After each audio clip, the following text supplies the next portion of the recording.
yoga is called brahmacharya. And brahmacharya means literally is translated to walk like God, to walk like Brahma. But it's often, and it used to be about celibacy, but we're not doing that anymore.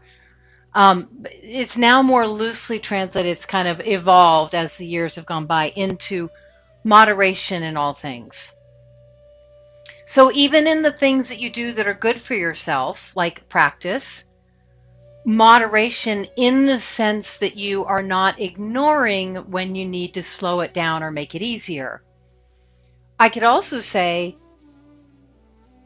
you guys don't particularly do this. This is not, this group of people is more dedicated, type A, want to do more. That is not, in general, your issue or my issue. But some people do have a motivational problem. And so for them, it would be the moderate thing would be to add a little, inject a little more effort or discipline into their lives. Discipline is a better word. And discipline from the standpoint of to follow, to adhere, to dedicate yourself to. So as you come into Shavasana, take a couple breaths, noticing your energy level, noticing if something feels tight or it's holding, or if you just feel pretty kind of relaxed and nice right out of the gate. If you need to breathe in through your nose and out through your mouth a few times, do that. And then as you're ready, you'll settle into breath in through your nose and out through your nose.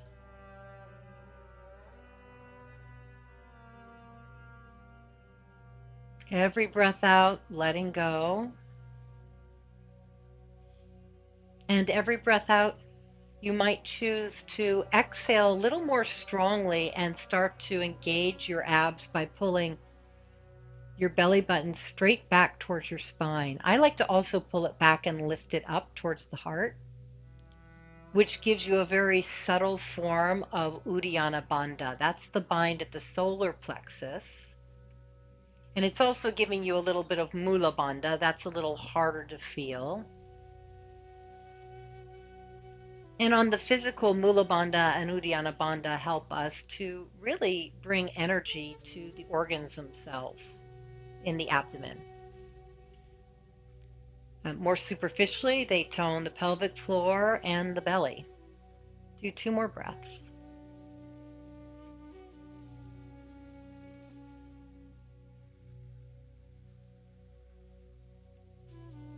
Begin to organize your feet so they're facing up. Inhale, arms overhead, toes point. At the top of your inhale, pause and reach your shoulder blades, your arms, and your fingers a little more specifically while keeping your neck relaxed. Exhale, lower your arms, flex your feet, and turn your head to one side. Good. Inhale, point, reach, extend. Exhale, lower, flex, and turn.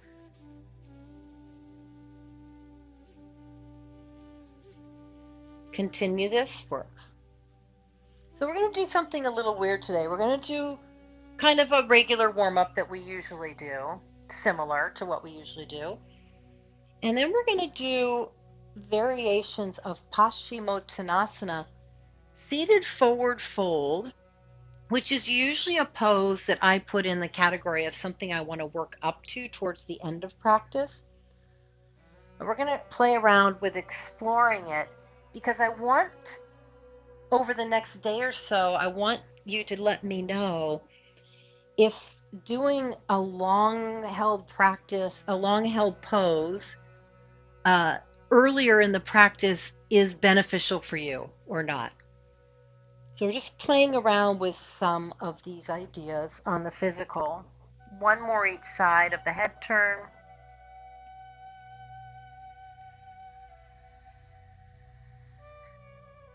Now, Paschimottanasana, sometimes called, bend both knees, Ugrasana, which means the destroyer of the fear of old age. Inhale, arms overhead, knees are bent. Exhale, 2 knees to your chest. I'm going to point the toes on the way down, arms overhead, and I'm going to lightly flex the feet on the way up, just to give my ankles a little bit of easy work.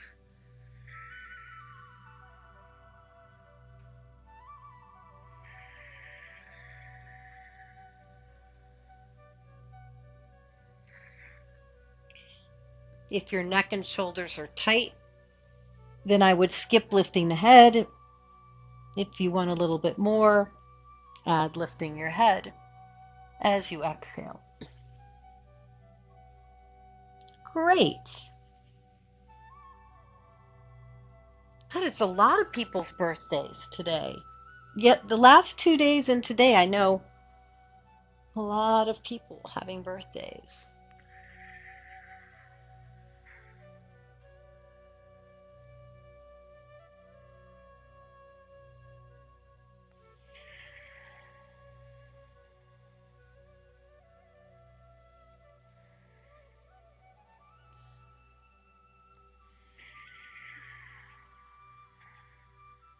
Two more like this.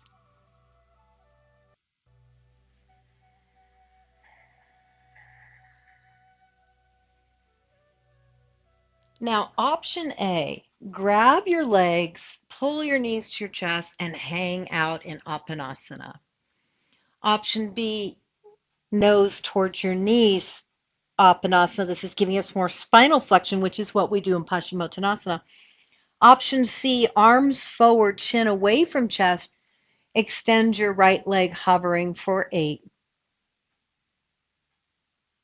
If you want to make it harder, extend your left leg to your right leg for 8. Pull your right knee in for 8. Both knees in, hug your knees, take a breath in. Take a breath out. Land your feet flat. Keep your hands by your hips. Inhale here. Exhale, chin to chest, roll off of your shoulder blades. Turn your palms up, but relax your shoulders. On your next 3 exhales, navel in and up. Exhale, navel in and up. One more time, navel in and up. Hold the navel in and up. Push your feet forward for 4. Push your feet forward for 3, 2, 1. Lower everything back down. Hands by your hips. Tuck your shoulder blades underneath you. Hover your right knee to your chest. Exhale, lift your hips. One-legged bridge. Inhale, lower your hips. I'm doing the exhale on the lift because in yoga we tend to inhale in bridge pose because it's a back bend. But in any other exercise class, you'd be exhaling here to really activate. Not that the exhale activates the work of the hamstring and the butt, but the effort is happening here. So I'm doing this more to work the leg and less to create a back bend too. That's why we often do it early on in the practice to get the hamstring ready to go. All right, we're holding the bridge, the one-legged bridge. Left heel lift and lower. Left heel lift and lower. The foot that's on the floor, that's it. The foot that's on the floor. Activating the calf for 4. And apparently, weak calves are not good for the heart. The calves help to bring the blood back up to the heart. 2 and 1. Lower your left foot. Take your right foot down. Right away, switch. Left knee hovering. Hips lift and lower. Exhale. No heel lift to start. Tap down. Lift. Tap down. Lift. 4 more. 4, 3,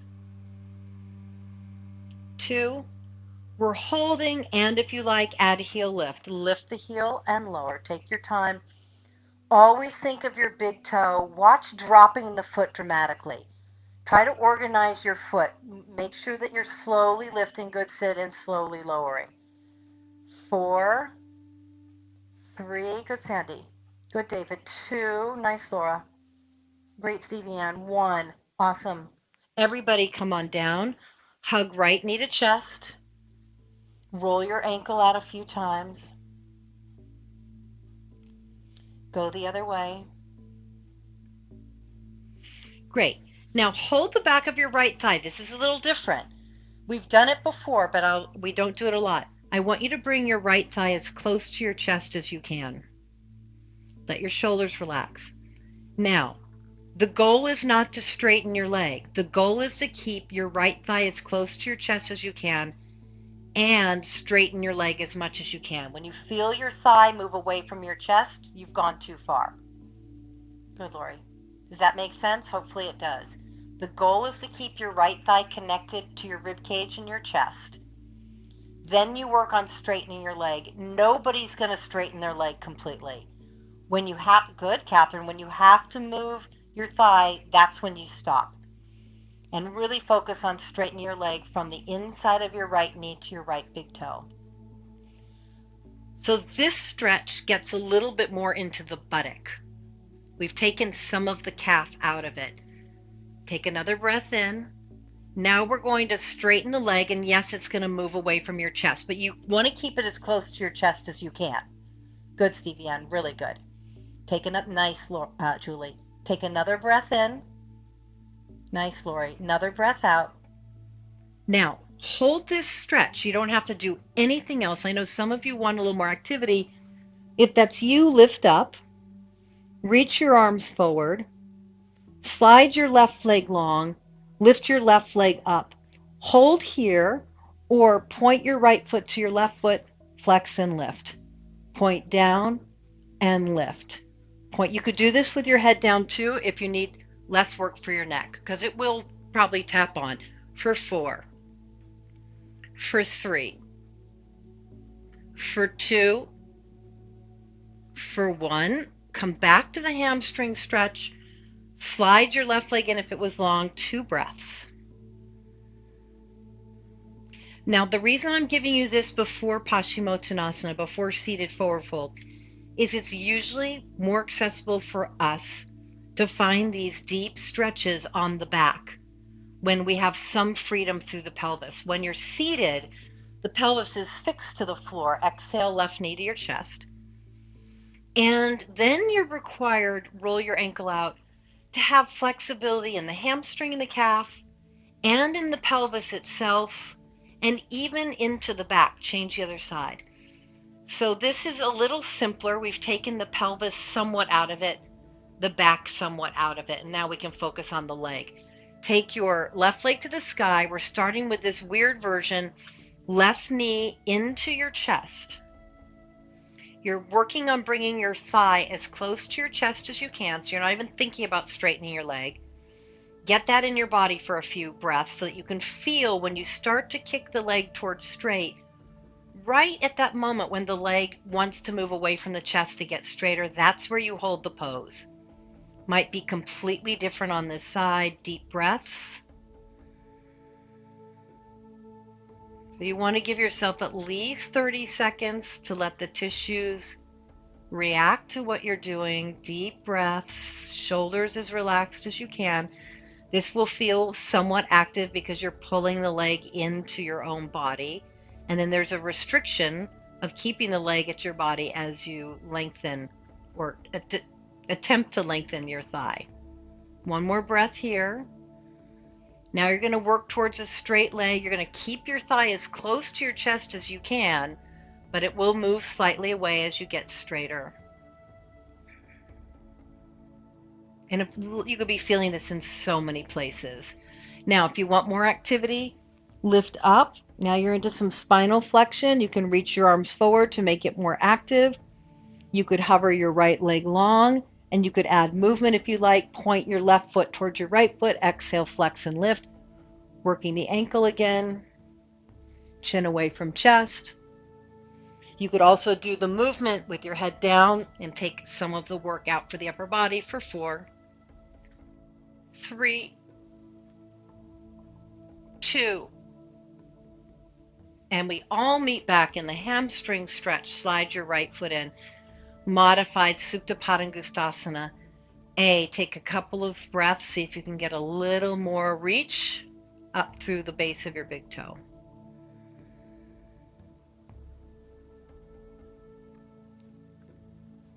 Now, those of you who want a softer practice, both feet down, let's start with the softer. Inhale, arms overhead.